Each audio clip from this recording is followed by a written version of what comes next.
Hello, everybody, and welcome back to the Free Agent Podcast. I am Meg Schmitz, and I have a great guest today. All the guests are great, but this is going to be interesting because we're gonna go a little bit off the beaten path and have some interesting dialogue about women in business and getting unstuck and being more fulfilled.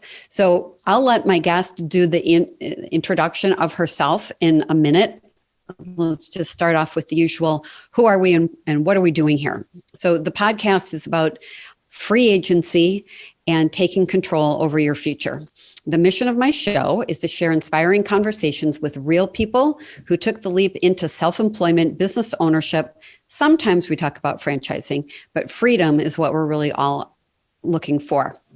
From corporate refugees and executives tired of the desk job to entrepreneurs and investors looking for camaraderie and inspiration through their business journey, the podcast aims a spotlight on real people who stepped out of their comfort zone into the unknown, took control of their destiny, and became their own boss.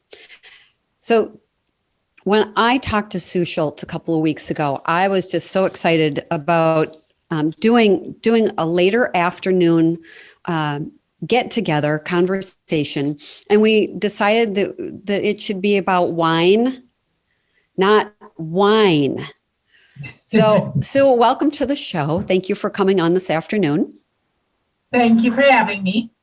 And so I could read off your LinkedIn profile, but why don't you tell the audience about your career and life coaching and who your favorite clients are and what you're trying to accomplish?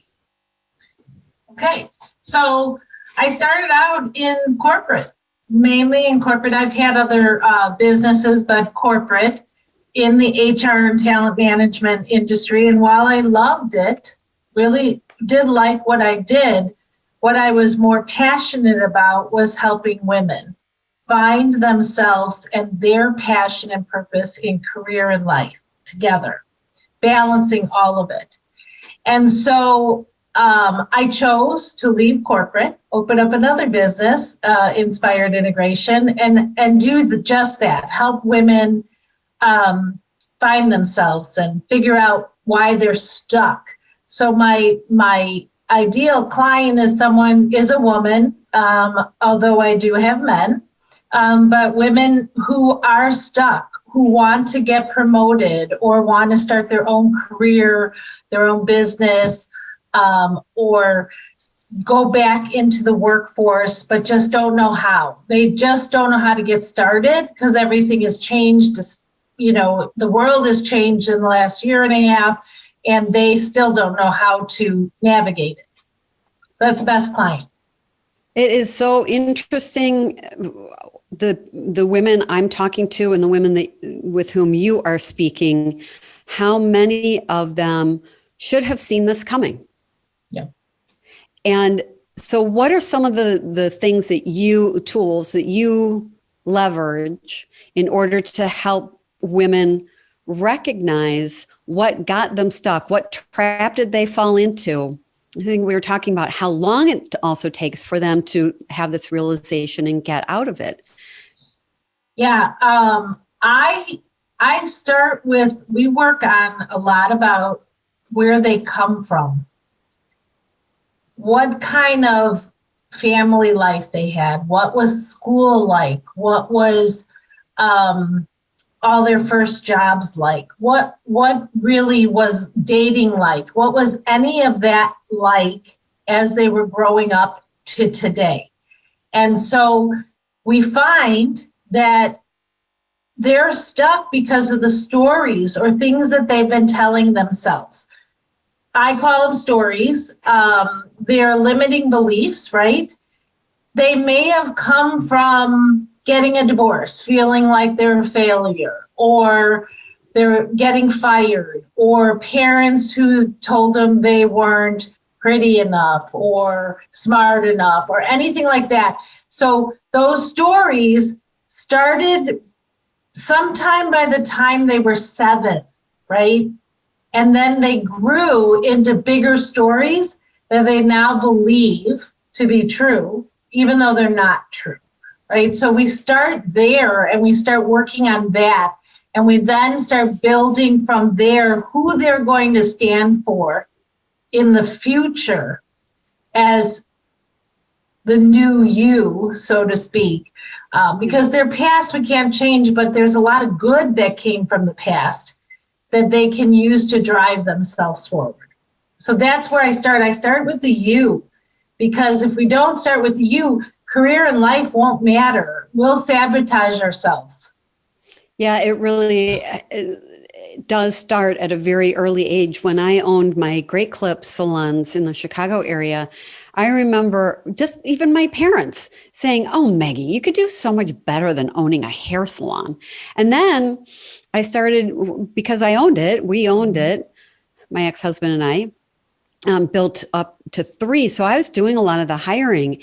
And so many of these young women were kind of head down and like they come to cut hair, and their own parents were saying, "Oh, honey, beauty school dropout. You're going to go to beauty school and do what with your life?" And it's so debilitating to have that start at such a young age. When you and I were talking, we were talking about how long it takes to get above water. It takes a long time. Saying a couple of months. It takes us about 2 months. Some people a little longer because they can't really get there.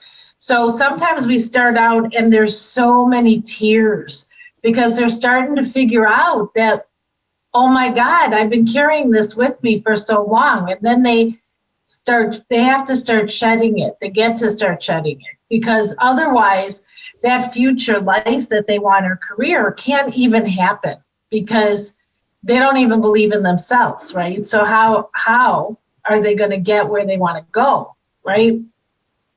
And so from then being the armchair quarterback here to getting their lives diagnosed and parsing out all of these elements, what are some of the attributes that make you want to work with a person when they can't see it themselves versus the ones that you decide you don't want to work with any longer?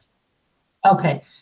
Well, I look for the client who wants to do it. I can tell there's a passion. They want to change. They know something has to change. They just don't know how to do it, right? And they'll say that.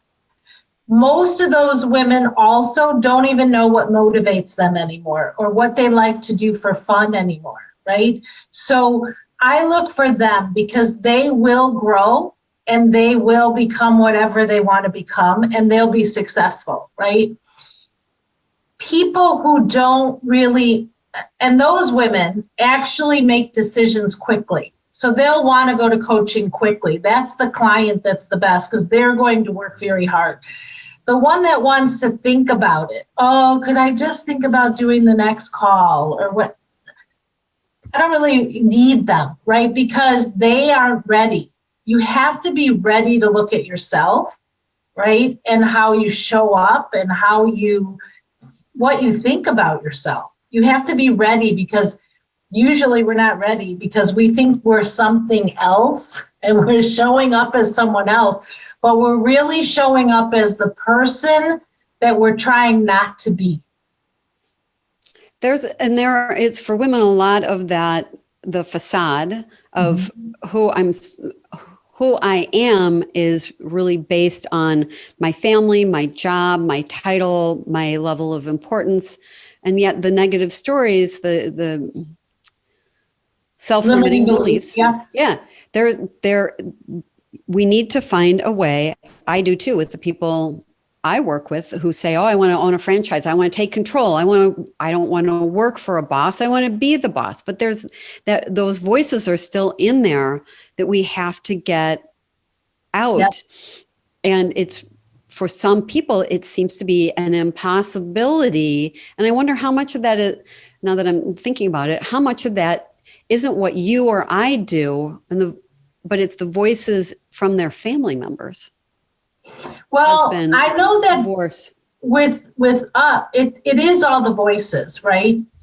But as they become stronger and more confident in who they are, the stories will never go away. I always say your limiting beliefs or your barriers we want to get them from being in the front seat driving, instead of us driving our own car, we want them in the back seat. They're never going to go away because we've had them for so long.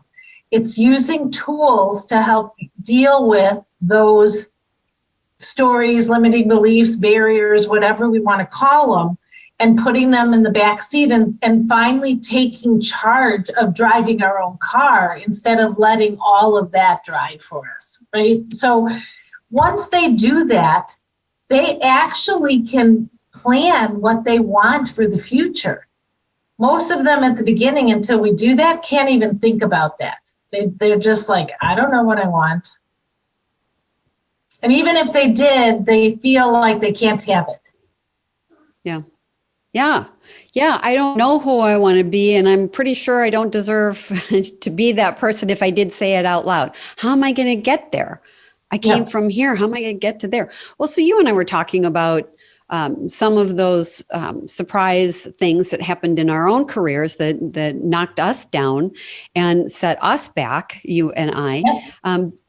I know what mine are. We can talk about mine too, but why don't we talk about this position that you come from of having been there and how that has made your practice so much stronger? Yeah, throughout my career, so I had a successful recruitment agency that I started in my late 20s, and I had it for 9 years. It was really, really successful. Made a lot of money, but it was volatile. And I had 2 kids and ended up with a divorce.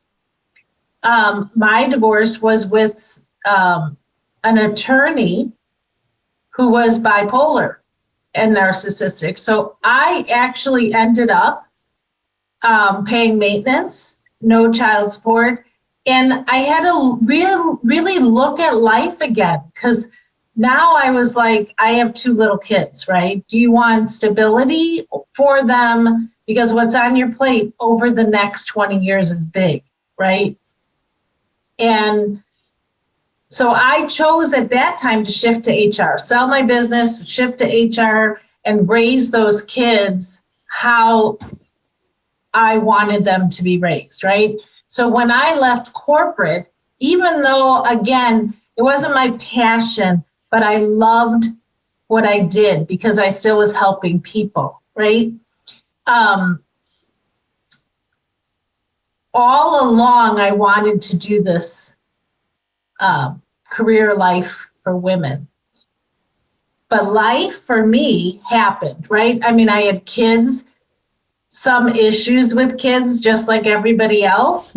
Some, and having to navigate that as a single parent, and then watching them become their own adults in their own businesses that are successful, and then saying, hey, I don't have to stay in corporate.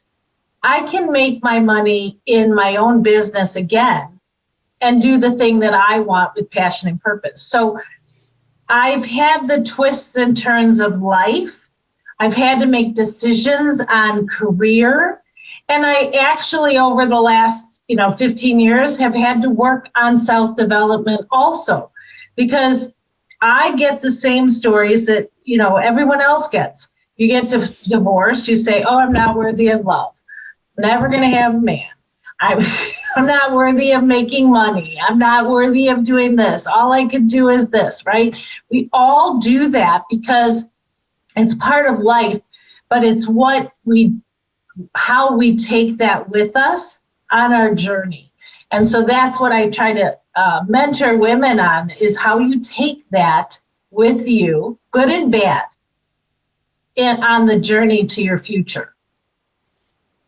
And letting them see that you have been vulnerable, that you are real, that your transparency is your power, that you can embrace and understand where they're coming from. You've been there. I've been in the knockdown, drag out divorce situation and had to put myself back together again. So it's absolutely a benefit for your clients to hear or know that you have struggled. It hasn't all been cakewalk or handed to you. Right. And they need to know that, because Otherwise, doesn't work. Coaching them doesn't work because they feel like you're here when really you are just like them in many ways, right? Yeah. Even in having your own business, we're still just like them, right? We go through all the same things. Life is never perfect. My mother passed away a year and a half ago. I go through that just like other people would. My sister got COVID and was in the hospital for 4 months on a ventilator. So I go through everything like everyone else does. And I always let my clients know what I'm going through so they can understand that I'm not just high and mighty. Like, I don't know it all. I navigate life just like they do. Yeah. Right? It cracks me up when people say, I want to be just like you, or I could never do what you've done. Like I wear a cape and I'm a superhero or something. It's just getting the fight into the fiber of your being and being able to work with a coach. Every person I've interviewed for this show has said that they have had a coach or a mentor, and both. So because we all have these moments where we get a surprise left hook. I got one in the middle of March. I have no idea. And I do mean just 4 weeks ago, rug pulled out from under me. It happens. It does. It happens. And and I have a business / financial coach too. I would not trade having that and paying for her monthly, because she is my second set of ears and eyes, and I can call her up and cry about life or business, right? And say, oh, I don't think I'm going to get through this. Right? We all want things, and when we get them, we don't sometimes know how to handle them, right? That was really a turning point for me in one of my networking groups. We meet every Wednesday morning, and the gentleman who runs it, he used to have no filter. Somewhere along the lines, he got one, but he would look at us and around the table. We were meeting in person over the last dozen years or so. I remember in 2011-ish, we were in a meeting, and he said, "You people don't know how to get out of your own way. You're creating goals. Neil, you over there, you want $1 million business and you can't bill $5,000 a month.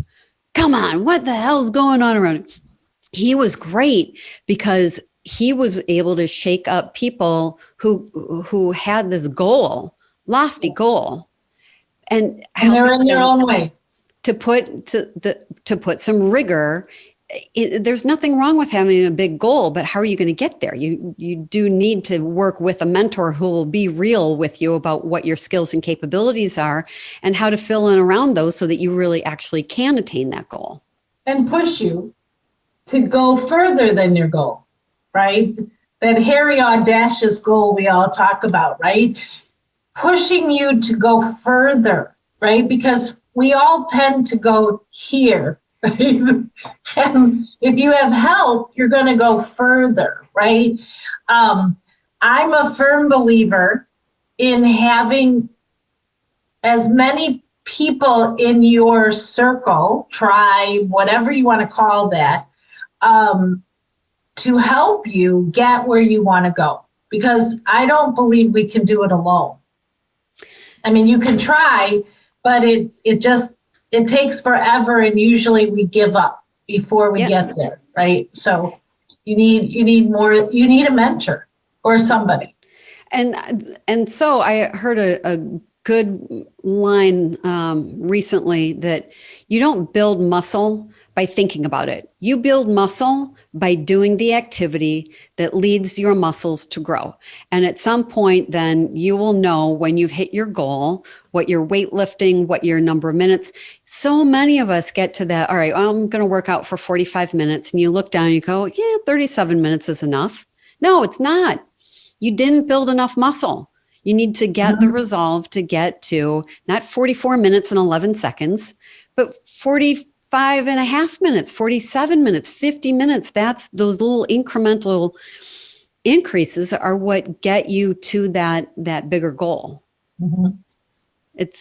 And that's why you And need what is the goal? If we don't know what it is, we have to have somebody else help us figure that out. Or if we know what it is, but we don't want to say it, because there's a lot of women out there who don't want to say it, right? I want to be a fashion director or something, right? And if they say that out loud, someone might make fun of them, right? So they don't say it. They're like, I don't know what I want to do. I don't know what I like, right? Because they're inhibited by what people will think about their answer. Yeah.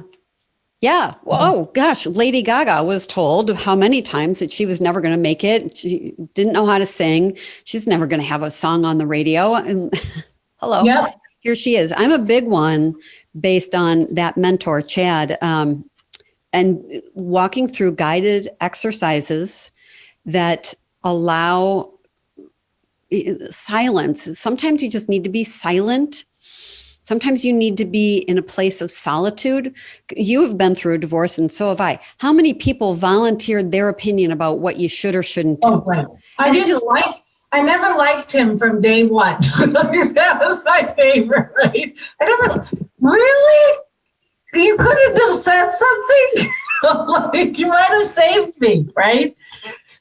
Probably wouldn't have, but, people have a comment always at the end. To your point about meditation, so I teach meditation to my clients. So I'm a big believer in that they have to put themselves first. And most of them are not. So they're struggling to have enough capacity to do what everyone around them needs them to do on their plate. And they don't have the emotional bank to do it because they're not filling it up with self-care or whatever. So not that I teach them, but I encourage them to meditate. And I personally start every day. I do nothing until I start meditating at first thing in the morning to get myself to a place where that's how I want to be for the rest of the day, right? So I teach them that and how to put themselves first so that emotional piggy bank is always being filled as you're taking it out, because we own it, right? And if we don't fill it, it's empty, and there's no bank account I know of that when it's empty, you can do anything with it, right? So most of us don't fill it, and they're like, I don't have enough time in a day. I got to do this, and this, so I can't even read a book, or I can't exercise, and I'm like, well, that's all a story that you're telling yourself right now. I'm going to show you how you can do that.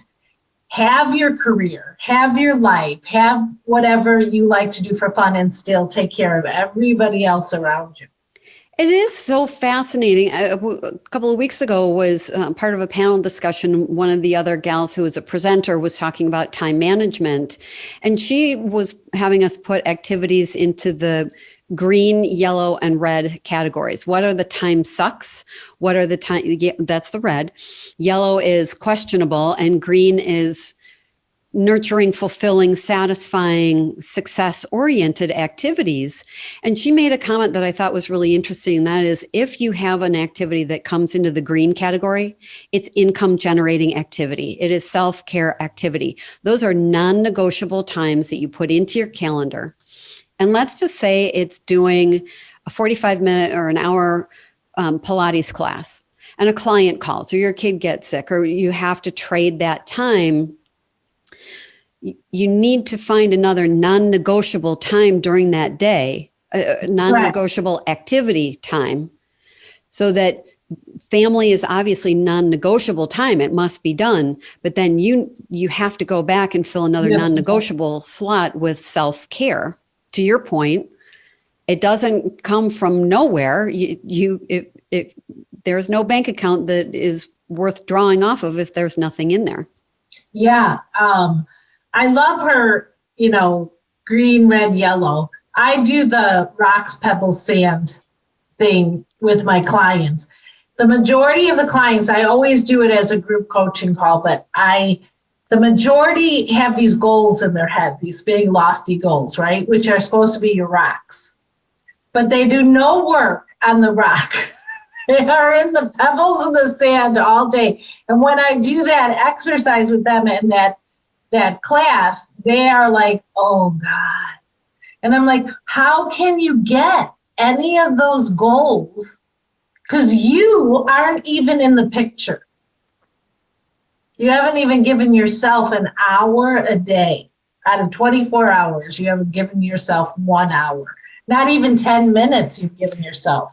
So it's huge eye opener for clients to see. They're sabotaging their own self. Yeah. And there's such an opportunity this year. We're coming out of last year. We're still under work from home, but I have been challenging people more and more to think of themselves as a corporation. You work for a company, you've got multiple revenue streams, you've got different divisions. If you've got one revenue stream coming into your household and that's your income, you really need to think about diversification. And to your point, Sue, how many of those people say, I don't have the time? You don't have the time for it. Well, you'll talk yourself into having no time for anything if you fill it up with things that are not building towards a better future. When they start putting in time for themselves, either meditating and exercising, I encourage them to start in the morning, because and then at night before they go to bed, a little time for themselves, because so much happens during the day, right? But when they start doing that, they're amazed at how they're not as tired, how they have more capacity, that they're like, I don't even know how that works. It's the same hours. I'm like, because you've given yourself a chance to recuperate and rebuild your emotional bank. If you don't do it, you're going to have anxiety, lack of sleep, overweight, eating, all of that, right? Because that's all that can happen for you. And then also recognizing what activities you don't like to do and how you fritter your time away doing other things like Facebook or going down those rabbit holes of distraction. Yep. You're disabling your future opportunities to do better and improve by not putting into categories the red, green, yellow, or the rock, pebble, sand. Listeners, if you don't know what this is, you'll have to call Sue and talk to her about the exercise, because until you know what those time sucks are, you will get distracted and fritter away perfectly leverageable time slots by filling it with inefficient activities. Yep. Yeah, a lot of them, they'll tell me, I work 12-hour days. I go, okay, we're going to move you to 9 hours. And they're like, I don't know how I could do that. I'm on commission, and I got this, and I got that. And I'm like, I bet you make more money, because in that time, you will be focused. Yeah. You are not focused in that 12 hours on work. I guarantee it. And they all make more money, have less stress, feel, accomplished at the end of the day, right? Because just because you're working 12 doesn't mean you're doing anything more than the 9-hour person, right? So teaching women especially that there is more time than they think, because they're wasting it all. Yeah. 2016 was a year that was my best financial year ever. It was also a year that he wasn't my husband quite yet, but we were invited to go to South Africa. We were gone for 2.5 weeks to do some philanthropic work with university students who are in entrepreneurial programs. So it was very exciting, interesting opportunity to get away and see in different countries, how do people, third world countries, how are they addressing some of the greatest challenges to innovation, health, safety, clean air, full on for 2.5 weeks, entrepreneurial conversations and judging of these student competitions. Well, it ended up that we flew through Dubai on our way in, and we thought, we're never going to be back here again. or what would bring us here again in order to, so we've got to take advantage of this layover. It was really just a change of planes, but we spent 24 hours in Dubai. It was incredible to let go of I got to get back to work. I got to get back to my desk in order to seize an opportunity that could be a once in a lifetime opportunity to see a different page in the travel book of the world. Yep. Sometimes those opportunities, we're missing the best eye-opening, insightful, touching moments of our life because we're telling ourselves we're too busy. We're too busy or we can't. If I had done that 5 years ago, I'd still be working in corporate. But when they said, we have an investor and in 3 years we're going to $100 million, here's what we need from you. I'm like, oh, I don't want to do that. I don't want to do that. So you can either stay with the norm and in your comfort zone, or you can walk through that and do something you really want to do, right? You don't have to take the comforting, easy way out all the time. Stress and little risk is okay. You know, that's the piece. Most people won't leave their job for security. Well, you're still going to have security when you find another job, right? You're still going to have that because you're still going to, you're going to have a paycheck. It's not like you're not going to have any income. Like no one's gonna tell you to leave your job for free. You work for free. No, it doesn't work, right? Well, and then but also they tell themselves, I can't. Exactly. But what they don't know is what they can. Yeah. Or people have told them they can't. Bosses have told them they can't. They're in a really toxic environment at work, but they can't. They feel they can't. At home, they might be in a toxic environment. I can't do it on my own. I can't. The idea in coaching with me anyway is to shift them to I can do it, right? It may look different today than maybe my dream in 10 years. I can't do that right away. Like I can't do it today. But I can build how I'm going to get there, right? And then they're like, oh, I don't have to do it all at once. You don't. You can't. How could you, right? That's true. You can't, right? If you are a manager, you're probably not going to become a VP today.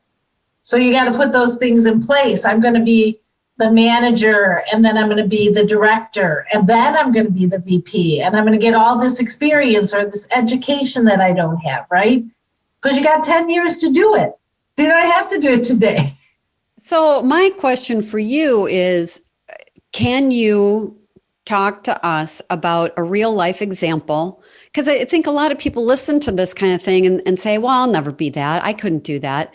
Do you have a client who you started off with where they said, I can't, but this is what I would want to be.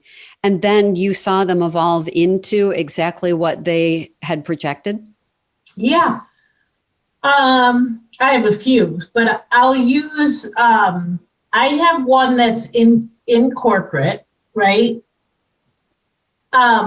Wanting to better herself and really wanted to be a virtual assistant. So having her own business, but virtually, right? But not knowing how to do that. Not knowing, having a husband who wasn't on board, right? Because security, he wanted security. People can fail in their business, right? So he wasn't on board, having 2 little kids. How does she make that transition? I've watched her make the transition first by finding out who she is, where she came from, doing a lot of crying, right? Becoming a strong person, very scrappy and able to learn whatever she has to learn, right? And nothing is going to get in her way.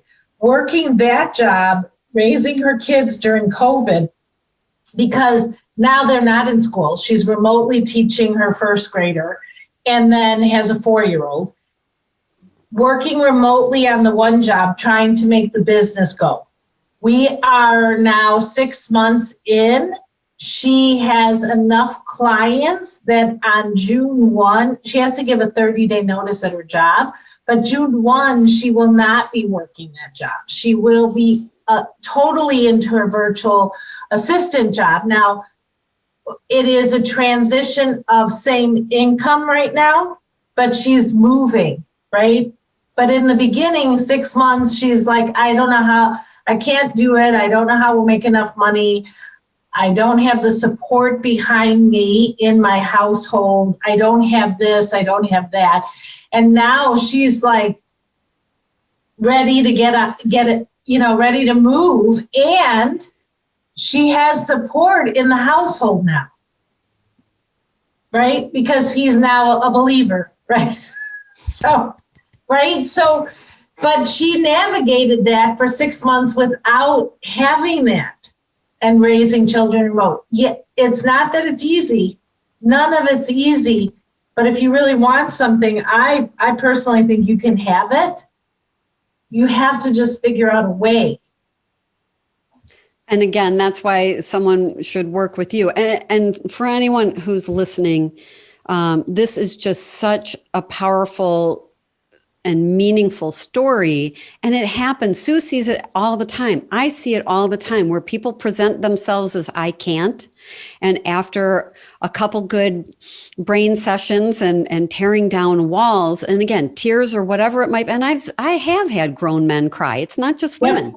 No, my male clients cry too. Because in their world, let's just be honest, they graduated, they're expected, depending on what age group they're from, but they're expected to be the caregiver, the bring in the financials, right? But so they never get to do what they want to do. As they build salary, they're leaving one job, going to another, or getting promoted, but they're not in the job they want, right? So when they get to me, they're like, I want to go to work. I want to not watch the clock all day long till I get to go home. I want flexibility to be with my family. I'm missing out on a lot of things, right? And they're crying because that's what they want. Yeah. But they've never thought about how they can truly have it, right? They can have it. It just looks different. And it doesn't take as long. The last little snippet I'll say for anyone who thinks this is going to take too long. I was working with a gentleman. I met him so it's April now. I met him in February, at the beginning of February. And he had the pink slip trauma disorder. He'd been let go from a job. His ego, it was all right here and it was in his heart. He was a broken man. And this is a guy who's not 40 yet. He's not married.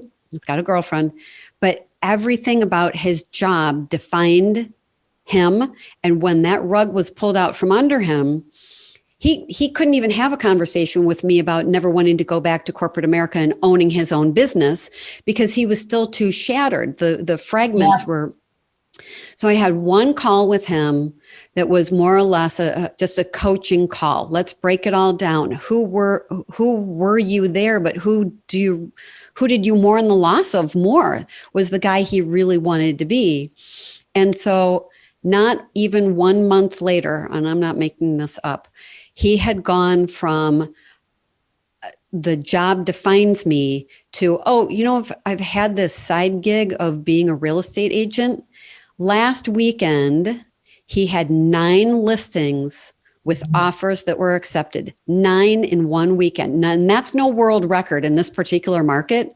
But my guy went from shattered and I can't be put back together that fast, to seizing an opportunity. And because the market is hot right now, all of a sudden he's standing taller. His shoulders are back. The smile is on his face. I met him in February, and that was a week ago already.